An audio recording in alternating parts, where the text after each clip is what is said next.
जैसे ही गर्मियों का सीजन स्टार्ट होता है ना, तो वैसे ही लाल तरबूज आना स्टार्ट हो जाते हैं। और आज हमारे घर में आया था एक बड़ा सा तरबूज, जो कि ऊपर से देखने में बहुत ज़्यादा अच्छा लग रहा था, लेकिन जब इसको काटा ना तो बहुत ही ज़्यादा अच्छा निकला था तरबूज। माशाल्लाह से सारा ही लाल निकला था तरबूज। तो इसके लिए सबसे जल्दी जल्दी हम लोगों ने सारा तरबूज था जो वो काट लिया और इसको खा लिया। और जो छिलके थे इसको मैंने कहा कि आज ज़ाया नहीं करते और आज इसकी बनाते हैं एक रेसिपी। इसके लिए सबसे पहले लिए तरबूज के छिलके और इसको काट लिए। इसको काट लेने के बाद जो इसको रेड पार्ट था वो भी उतार दिया सारा, और इसको बिल्कुल वाइट निकाल लिया। और अब जो इसके सबस पार्ट था वो भी इसको छुरी की मदद से अच्छी तरह से छील लिया था। और अब जो वाइट पार्ट हमने निकाला था ना, अब इसको हम लोगों ने बारीक बारीक छोटे छोटे पीसेस में काट लिया था। क्यूब साइज इसके पीस काट लिए। इसके क्यूब साइज पीस काट लेने के बाद अब इसको ऐड कर दिया टोकरी में और इसको अच्छी तरह से धो लिया। धो लेने के बाद यहाँ पे लिया एक सॉस पैन और इसमें ऐड कर दिया पानी। फिर इसके बाद इसमें ऐड कर दिया तरबूज को जो हमने क्यूब काटे थे वो, और इसको अच्छी तरह से उबलने के लिए रख दिया।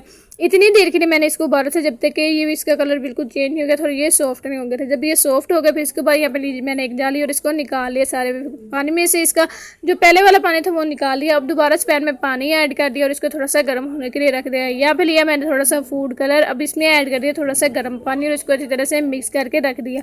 और अब जो बाकी पानी बच गया था ना, इसमें ऐड कर दी चीनी। चीनी को ऐड कर लेने के बाद अब इसकी थोड़ी सी देर के लिए चाशनी पकने के लिए रख दी। फिर इसके बाद इसमें ऐड कर दिया तरबूज के जो क्यूब काटे थे वो, और इसको पकने के लिए रख दिया। जब ये अच्छी तरह से गल गए थे फिर इसके वो इतनी देर के लिए मैंने पका लिया जब तक कि इसके अच्छी तरह जो चाशनी वो थोड़ी सी गाढ़ी नहीं हो गई थी। फिर इसके बाद इसमें ऐड कर दिया कलर और इसको अच्छी तरह से मिक्स करके रख दिया था। और इसमें ऐड कर दिया फूड कलर। इतनी देर के हमने इसको ठंडा किया था जब तक बिल्कुल ठंडे नहीं हो गए थे और हमारी शर्फियाँ बनकर तैयार हो चुकी थी। आइंदा से तरबूज के छिलकों को ज़ाया नहीं करना, बिल्कुल यही रेसिपी को ट्राई करना है।